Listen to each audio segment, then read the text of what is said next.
आज ही Doubtnut app download करें। Doubtnut पर होगा अब आपके सभी मैथ्स, केमिस्ट्री, फिजिक्स और बायोलॉजी डाउट्स का सफाया। बस अपने क्वेश्चन की फोटो खींचो, उसे क्रॉप करो और तुरंत वीडियो सोल्यूशन पाओ। Download now. हेलो गाइस, सो आज इस वीडियो में जो हम टॉपिक स्टार्ट करने वाले हैं वो है the story of human evolution. तो पिछले वीडियो में हमने इंट्रोडक्शन देखा था बेसिकली कि कैसे वेरियस थ्योरीज हिस्टोरियंस ने प्रिडिक्ट करी है कि ह्यूमन इवोल्यूशन कैसे हुआ, जिसमें हमने देखा था कि स्टोन टूल्स, केव पेंटिंग्स और द क्रिएशन ऑफ गॉड और वेरियस जो उनके एविडेंसेस हैं, तो ये सारे एविडेंसेस हमें मिलते हैं अर्ली ह्यूमन बींग्स के। और पिछले वीडियो में हमने ये भी देखा था कि कैसे ऑस्ट्रेलोपिथेसिस का नियांडरथल का जो स्कल है वो डिस्कवर हुआ था, कौन से हिस्टोरियंस थे, कौन से हमारे एंथ्रोपोलॉजिस्ट थे जिन्होंने उसकी डिस्कवरी की थी। तो वहाँ से हमारा धीरे धीरे एक हमारे मतलब जो आर्कियोलॉजिस्ट उनको थोड़ा सा आइडिया हुआ कि हमसे पहले भी कोई ऐसे एंसेस्टर्स थे जो हमसे काफ़ी ज़्यादा डिफरेंट हुए। तो वहाँ से हमारी आर्कियोलॉजी का एविडेंस, वहाँ से हमारी आर्कियोलॉजी स्टार्ट हुई और यही टाइम पीरियड है जब हमारी हिस्ट्री का इमर्जेंस भी बहुत ज़्यादा हुआ। अब हम इस वीडियो में जो पढ़ेंगे वो हम देखेंगे मॉडर्न ह्यूमन बींग्स, मतलब कि हम और आप जैसे जो लोग हैं, जैसा हमारा बॉडी स्ट्रक्चर है, तो हमसे पहले जो हमारे एंसेस्टर्स थे वो हमसे कहीं ज़्यादा डिफरेंट थे बॉडी स्ट्रक्चर में, फिजिकल फीचर में। तो हम उनकी यहाँ पे स्टडी करेंगे, हमारे प्रेडिसेसर्स के बारे में, वो कहाँ से आए, उनका ओरिजिन क्या था, क्या डिफरेंस था और कैसे हम धीरे धीरे मॉडर्न ह्यूमन बींग की पूरी प्रॉपर शेप में अच्छे से डेवलप हुए। तो the story of human evolution के अंदर हमारे दो सब पार्ट्स हैं। सबसे पहला है the precursors of modern human beings, मतलब हमारे जो एंसेस्टर्स थे वो, और सेकंड मॉडर्न ह्यूमन बींग्स। सबसे पहले हम पढ़ेंगे the precursors of modern human beings. Now, between 36 million years ago and 24 million years ago, primates, a category of mammals, emerged in Asia and Africa. अब इस टाइम पीरियड के बीच में, that is 36 million years ago and 24 million years ago, इस time period के बीच में हमारी एक mammals की कैटेगरी इमर्ज हुई। अब मैमल्स कौन से लोग होते हैं? वो लोग जो कि लैंड और वाटर दोनों में रह सकते हैं, मतलब दोनों जगह उनको अडेप्टेबल है। तो ये जो मैमल्स हैं ये कहाँ पे इमर्ज हुए? हमारे एशिया में और अफ्रीका में। Now, primates are a subgroup of a large part of mammals. अब जो primates हैं वो क्या होते हैं? ये mammals का एक सब ग्रुप होता है, मतलब mammals के अंदर एक कैटेगरी होती है, सब कैटेगरी, उसका लार्ज पार्ट को क्या कहा जाता है? primates. इन primates के अंदर हमारे कौन कौन आते हैं? It include monkeys, apes and humans. तो primates के अंदर कौन कौन आए? monkeys, एप्स और ह्यूमंस। ये तीनों जो हैं इनके फिजिकल फीचर्स आपस में काफ़ी ज़्यादा मिलते जुलते हैं, काफ़ी ज़्यादा सिमिलर हैं, तो इसीलिए ये एक सब कैटेगरी के अंदर आते हैं। Now, they have body hair, a relatively long gestation period following birth, mammary glands, different types of teeth, and the ability to maintain a constant body temperature. अब इन तीन की जो तीनों हैं, मतलब that is apps, monkeys and humans, तीनों एक ही category के अंदर इसीलिए आते हैं क्योंकि इनके अंदर काफ़ी सारी सिमिलैरिटीज़ हैं। अब वो सिमिलैरिटीज़ कैसे हैं? इन तीनों के पास बॉडी हेयर होते हैं, बॉडीली हेयर्स हैं, इनका काफ़ी ज़्यादा लंबा जेस्टेशन पीरियड चलता है, और उसके बाद क्या होता है? बर्थ, मतलब बर्थ एंड डेथ का पूरा प्रोसीजर होता है, दे लिव, और उनका प्रॉपर एक एज पीरियड होता है, टाइम पीरियड होता है।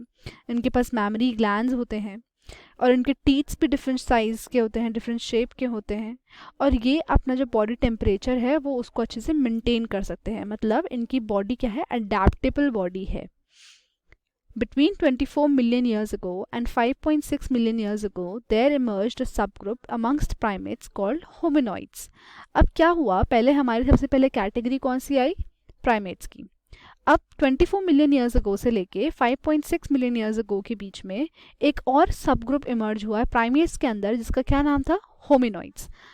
अ होमो, नाउ होमो क्या होता है? होमो एक लैटिन वर्ड है जिसका मतलब होता है man. It includes both men and women. तो होमिनॉइड क्या है? इसको हमने ब्रेक करा, जिसमें से कि जो होमो का मतलब होता है वो क्या होता है? मैन, और ये मैन और वुमेन दोनों को इंक्लूड करता है, और ये एक लैटिन वर्ड है। अब हम देखते हैं कि जो होमिनॉइड्स थे उनके क्या फीचर्स थे, मतलब ये कैटेगरी इमर्ज तो हुई प्राइमेट्स के अंदर, एक सब कैटेगरी की तरह इमर्ज हुई, लेकिन इनके क्या फीचर्स थे, क्या इनके ऐसे वेरियस फीचर्स थे जो कि इनको काफ़ी रिलेट करवाता है मॉडर्न ह्यूमन बींग से। Now, hominoids are very different from monkeys in a number of ways. जो hominoids हैं वो monkey से काफ़ी ज़्यादा डिफरेंस है बहुत बहुत तरीकों में। They have a larger body and do not have a tail. अब जो monkey होता है उसके पास टेल होती है, बट लेकिन जो hominoids हैं इनकी बॉडी काफ़ी ज़्यादा बड़ी होती है और इनके पास सबसे बड़ा फीचर कि उनके पास टेल नहीं होती. Besides, there is a longer period of infant development and dependency amongst hominids. अब क्या है कि इनका जो इन्फेंट डेवलपमेंट मतलब जैसे बच्चा होता है, जब वो बच्चा बॉर्न होता है तो उसको काफ़ी टाइम लगता है. जैसे नॉर्मल ह्यूमन बीइंग जो बेबी होता है उसको डेवलप होने में धीरे धीरे it takes time to develop. तो ऐसे ही जो होमिनॉइड्स की जो किड्स होते हैं, जो बच्चे होते हैं, वो अपना टाइम लेते हैं just as the human kids. तो इनका जो डिपेंडेंसी मतलब अपने पेरेंट्स पे ज़्यादा डिपेंडेंट रहते हैं, same as the human kids. जैसे कि मॉडर्न ह्यूमन बींग्स के बच्चे होते हैं जो अपने पेरेंट्स पे ज़्यादा डिपेंडेंट रहते हैं, वैसे ही जो होमिनॉइड्स होते हैं उनके मतलब जो होमिनॉइड्स होते हैं वो भी अपने पेरेंट्स पे उतना डिपेंड रहते हैं. Now between 5.6 million years ago and 1.8 million years ago hominids have evolved. अब इस टाइम पीरियड के बीच में क्या हुआ, होमिनिड्स धीरे धीरे और इवॉल्व हुए, मतलब उनकी बॉडी के अंदर और चेंजेस आए. जैसे जैसे हमारा एनवायरनमेंट चेंज होता है, जैसे जैसे हमारे आसपास की सराउंडिंग्स चेंज होती है, तो वैसे ही बॉडी जो होती है हमारे अंदर की वो अपने आप को वेरियस चेंजेस के वजह से अडेप्ट कर लेती है. और जो अडेप्ट नहीं कर पाता they lose in that process. जैसे कि एक सबसे बड़ा एग्जाम्पल है survival of the fittest. The one who is fit will only survive. Now, hominid is a family member called Hominidae. This family includes human beings of all forms. अब hominid क्या है, एक फैमिली मेंबर को, ये मतलब hominid एक family member है किसका, कौन सी फैमिली का, Hominidae. अब इस Hominidae के अंदर हमारी जो Hominidae जो फैमिली है इसके अंदर हमारे ह्यूमन बींग्स भी आते हैं, मतलब human beings are also member of this family. ना फीचर्स ऑफ होमिनिड. अभी हमने फीचर्स देखा होमिनॉइड के फीचर्स, अब हम देखेंगे होमिनिड के फीचर्स. होमिनिड के फीचर्स ये हैं कि जिनका ब्रेन साइज है वो काफ़ी ज़्यादा बड़ा है, मतलब उनकी एबिलिटी टू थिंक ऑब्वियसली ज़्यादा अच्छी होगी. They have the ability to stand on their feet. उनके पास ये एबिलिटी है कि वो अपने पैरों पे खड़े हो सकें. They have special abilities in their hands so that they could make weapons and run. और उनके हाथों में भी ऐसी स्पेशल एबिलिटीज़ हैं जिसके थ्रू वो वेपन्स बना सकते हैं अपने आप को प्रोटेक्ट करने के लिए, और भाग भी सकते हैं. दैट इज़, अब यहाँ पे हमारा थंब का यूज़ आता है. तो हैंड में thumb is the most important part. Until and unless you don't have this thumb, जब तक हमारे पास ये थंब है तब तक हम सब काम कर पाते हैं, बिना थंब के कुछ भी नहीं हो सकता. तो इससे एक सीधा यहाँ पे सबसे बड़ा हिंट निकल कर ये आता है कि अब यहाँ पे जो ह्यूमन बींग्स हैं उनको थंब का यूज़ करना आ गया. अब हम यहाँ पे देखते हैं difference between the होमिनॉइड and the hominid. होमिनॉइड का क्या था कि उनका जो ब्रेन था वो काफ़ी छोटा था, द ब्रेन वाज स्मॉल, और होमिनॉइड का जो ब्रेन था वो बड़ा था, it was big. They walked upright and walk the last 2 legs, use to walk on 4 legs. तो होमिनॉइड्स क्या करते थे, स्ट्रेट चलते थे और अपने दोनों पैरों को यूज़ करके खड़े होके चलते थे. मतलब 4, जैसे 2 हाथ हैं आगे से और 2 पीछे पैर हैं, तो वो दोनों पैरों पे खड़े होके दे यूज टू वॉक स्ट्रेट. और जो होमिनिड्स थे वो अपने चारों पैरों पे वॉक करते थे, मतलब हैंड का भी यूज़ करता था वॉकिंग के लिए. They were special in the hands with the help of which they could make weapons and use them. और on the other hand, जो हमारे hominids थे, the texture of their hands was different and they did not learn to use these tools. अब hominoid के पास क्या था, हमने देखा कि उनका जो speciality of hands थी वो काफ़ी ज़्यादा अच्छी हो चुकी थी, मतलब कि वो weapons बना सकते थे और वो भाग भी सकते थे, मतलब thumb का ज़्यादा अच्छे से यूज़ होने लगा. तो होमिनॉइड्स का ये स्पेशल फीचर है. और होमिनॉइड्स जो थे उनका जो टेक्सचर था हैंड का वो काफ़ी ज़्यादा डिफरेंट था, मतलब उन्होंने ये सीखा नहीं था, वो इतने अच्छे से इवॉल्व नहीं हो पाए, इसीलिए वो पीछे रह गए. और होमिनॉइड उनसे ज़्यादा अच्छे से इवॉल्व हुए, जो कि धीरे धीरे आगे मॉडर्न ह्यूमन बींग्स की प्रोसीजर में हम देखेंगे कैसे वो और अच्छे से इवॉल्व होते हैं वेरियस कैटेगरीज में. तो जो होमिनिड्स थे उन्होंने वेपन्स बनाना नहीं सीख पाए क्योंकि उनका हैंड का टेक्सचर बहुत डिफरेंट था, वो इवॉल्व नहीं हो पाए. Now, hominoids, their origins are estimated to be about 56 million years ago. Hominids, they originated before the hominoids. तो जो hominoids थे उनका origin हम estimate करते हैं कि वो कब originate हुए, between around 56 million years ago, और जो hominids थे वो hominoids से पहले आए थे. Now, hominids are further subdivided into 2 branches, that is Australopithecus and Homo. जो hominids हैं वो उनको हम 2 और कैटेगरीज में डिवाइड करते हैं. ये वाले होमिनिड्स जिनका ब्रेन साइज बिग होता है और 4 पैरों पे वॉक करते हैं, तो इनको हम 2 ब्रांचेस पे सब डिवाइड करते हैं. सबसे पहला है ऑस्ट्रेलोपिथेसिस और सेकंड है होमो. तो पहले हम देखते हैं कि ऑस्ट्रेलोपिथेसिस कौन थे. Australopithecus, it comes from a Latin word austral meaning southern and a Greek word pithekos meaning ape. तो ऑस्ट्रेलोपिथेसिस एक दो लैंग्वेजेस का वर्ड है, दैट इज लैटिन और ग्रीक। तो लैटिन में ऑस्ट्रल का मतलब होता है सर्दन, और ग्रीक में पिथिकोस का मतलब होता है एप, तो मतलब southern ape. Genus for this word descent is use in Hindi. The African apes group is deeply connected to the hominids. तो जो ये अफ्रीकन एप्स, इनको अफ्रीकन एप्स बोला जाता है, और ये किससे कनेक्टेड है? होमिनिड्स से डायरेक्टली कनेक्टेड हैं। The oldest hominid fossils which are from Australopithecus lineage genus which have been found in East Africa. तो एक सबसे ज़्यादा पुराना ओल्डेस्ट होमिनिड फॉसिल है जिसका कि क्या नाम है? ऑस्ट्रेलोपिथेसिस लीनिएज को बिलोंग करता है वो फॉसिल, और ये कहाँ पे फाउंड हुआ है? ईस्ट अफ्रीका में। तो ये एक पिक्चर है ऑफ द ऑस्ट्रेलोपिथेसिस जीनस की। अब हम देखते हैं सेकेंडली होमो। तो होमो हमारे तीन पार्ट्स में डिवाइड होते हैं, तीन कैटेगरी होती है होमो की, होमो habilis, homo erectus and homo sapiens. और अब एक कैटेगरी और है जिसको हम बिलोंग करते हैं, that is homo sapiens sapiens. Now homo is a Latin word meaning man, although there were women as well. तो होमो एक लैटिन वर्ड है जिसका मतलब होता है मैन इन लैटिन, लेकिन इसमें वुमेन भी इंक्लूड होती हैं। Now scientists distinguish amongst themselves among several types of homo. तो साइंटिस्ट क्या करते हैं? होमो को डिफ्रेंशिएट करते हैं बिटवीन द थ्री कैटेगरीज, कि वो किन से कौन से पार्ट कौन सी कैटेगरी को बिलोंग करते हैं। Now what is the difference between homo and australopithecus? होमो को क्या है? Homo the brain size was small, the brain was larger. तो ऑस्ट्रेलोपिथेसिस का जो दिमाग था, जो ब्रेन था, वो काफ़ी बड़ा था, और होमो का जो ब्रेन था वो काफ़ी शॉर्ट था।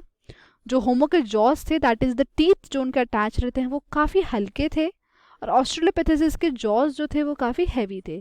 तो इससे हमें क्या पता चलता है कि जो ऑस्ट्रेलोपिथेसिस थे उनके जॉस स्ट्रॉन्ग होना बहुत ज़्यादा इंपॉर्टेंट था। क्यों? क्योंकि वो ज़्यादा हैवी मतलब हैवी फूड पर डिपेंडेंट थे। For example they use to feed on mammoths. Mammoths जो थे वो बड़े ह्यूज एलिफेंट्स थे, बहुत बड़े, और उनको पूरी कम्युनिटी एक मिल के हंट करा करती थी। तो उसको खाने के लिए उनको अपने जॉस काफ़ी ज़्यादा स्ट्रॉन्ग चाहिए थे, जिसके वजह से उनके जॉस क्या थे? हैवी थे।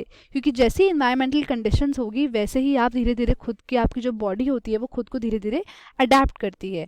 और जो होमो थे over the period of time उनके जॉस जो थे वो धीरे धीरे हल्के होने लगे। क्यों? क्योंकि अब धीरे धीरे क्या हुआ, इंसान एग्रीकल्चर की तरफ बढ़ने लगा और बहुत छोटे छोटे एनिमल्स को वो खाने लगा। अब जो होमो थे उनके जो टीथ थे वो स्मॉल साइज के थे, और जो ऑस्ट्रेलोपिथेसिस थे उनके जो टीथ थे वो काफ़ी ज़्यादा बड़े थे। Homo used to make good use of hands, Australopithecus efficiency of hands was limited. तो जो होमो थे वो हाथों को उन्होंने अच्छे से यूज़ करा क्योंकि थंब का यूज़ आ गया, और जो ऑस्ट्रेलोपिथेसिस थे उनको जो हैंड का जो यूज़ था वो काफ़ी ज़्यादा लिमिटेड था, मतलब उनको कुछ करना नहीं था, बस वो हंट करते थे, खाते थे बस। लेकिन जो होमो थे काफ़ी सारे इन्वेंशंस जो थे हमारे वो होमोज ने करे थे। उन्होंने हैंड का मतलब हैंड को अच्छे से यूज़ करा, अपनी बॉडी में चेंजेस लेकर आए, उनका जो फिजिकल फीचर था वो काफ़ी चेंज हुआ। Now Homo the ability to stand was more upright. Homo ज़्यादा अच्छे से स्ट्रेट खड़े हो सकते थे, अच्छे से वॉक कर सकते थे, बिल्कुल हमारी तरह। ऑस्ट्रेलोपिथेसिस के क्या साथ क्या था, वो इतने अच्छे से खड़े नहीं हो पाते थे। Now modern human beings, the origin of modern human beings is much debated.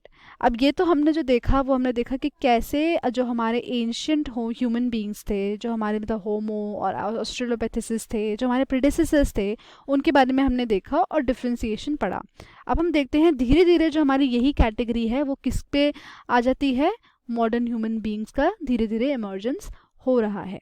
ना origin of modern human beings is much debated. जो मॉडर्न ह्यूमन बींग्स का ओरिजिन है वो काफ़ी ज़्यादा डिबेटेड है among the historians. Argument is based on regional differences in the features of present day humans. तो जो आर्ग्यूमेंट है, मतलब जो डिबेट चलती है वो किस लिए हो रही है? It is based on regional differences in the features of present day humans. मतलब जो ह्यूमंस हैं अलग अलग रीजन को हम बिलोंग करते हैं, तो अलग अलग रीजन में अलग अलग ह्यूमंस के अलग अलग फीचर्स हैं, उनका अलग अपना बॉडी उनका जो बॉडी का जो वो है मतलब अडेप्ट करने की जो अडेप्शन है, पावर है, वो काफ़ी डिफरेंट है अकॉर्डिंग टू द रीजन्स। तो इसीलिए जो डिबेट है वो काफ़ी ज़्यादा हॉट हो जाती है इस चक्कर में कि जो मॉडर्न ह्यूमन बींग्स का ओरिजिन है वो कैसे हुआ था। These dissimilarities are due to differences between the pre-existing Homo erectus and Homo heidelbergensis population that occupied the same regions. अब जो dissimilarities हैं ये किसके वजह से आई हैं? दो कैटेगरी थी हमारी, सबसे पहले होमो इरेक्टस और एक दूसरी कैटेगरी है होमो heidelbergensis। तो इन दोनों जो कैटेगरी है इनके बीच में जो भी डिफरेंसेस हैं, इनकी पॉपुलेशन में जो डिफरेंसेस हैं, ये जो दोनों पॉपुलेशन हैं ये एक ही रीजन को ऑक्यूपाई करती थी। मतलब जैसे एक पर्टिकुलर एरिया है तो वहाँ पे ये दोनों पॉपुलेशन एक ही टाइम पे रह रही हैं, होमो इरेक्टस भी रह रहे हैं और होमो heidelbergensis भी रह रहे हैं। तो जो आपस में ये साथ में रहते हैं और तो ऑब्वियसली इनके आपस में जो चेंजेस हुए होंगे, एक्सचेंजेस हुए होंगे, बॉडीली एक्सचेंजेस, तो उससे ये जो चीज़ है ये काफ़ी ज़्यादा कॉन्ट्रोवर्शियल हो जाती है कि जो मॉडर्न ह्यूमन बींग्स है बेसिकली वो कौन सी कैटेगरी में से निकल कर आए, क्योंकि होमो इरेक्टस और होमो heidelbergensis दोनों एक ही रीजन में रहते थे। तो ये जो था हमारा इस वीडियो में हमने देखा कि कैसे हमारे जो एंसेस्टर्स थे वो कौन थे, हमने अपने एंसेस्टर्स के जो थे उनके डिफरेंसेस देखा, कैसे हमारी बॉडी में चेंजेस आए और कैसे थंब का मतलब जो हैंड है वो अच्छे से यूज़ हुआ, टूल्स कैसे बनाए गए, ब्रेन साइज़ के बारे में पढ़ा। तो ये सब चीज़ें हमने इसमें देखी और कैसे हमने थोड़ा बहुत मॉडर्न ह्यूमन बींग्स का इंट्रोडक्शन भी लिया कि मॉडर्न ह्यूमन बींग्स का जो इशू है वो इतना ज़्यादा डिबेट में क्यों रहता है। ठीक है, तो इस वीडियो में सिर्फ इतना ही। अब जब नेक्स्ट वीडियो में हम आएंगे तो उसमें हम देखेंगे the replacement and the regional continuity model. उसमें हम ज़्यादा चीज़ें समझ पाएंगे कि एक्चुअल में जो डिबेट है वो किसके ऊपर है। इस वीडियो में सिर्फ इतना ही। Thank you. क्लास 6 से 12 से लेके नीट, IIT, जेई मेंस और एडवांस के लेवल तक 10 मिलियन से ज्यादा स्टूडेंट्स का भरोसा। आज ही डाउनलोड करें डाउटनेट ऐप या व्हाट्सएप कीजिए अपने डाउट्स 8400 400 400 पर।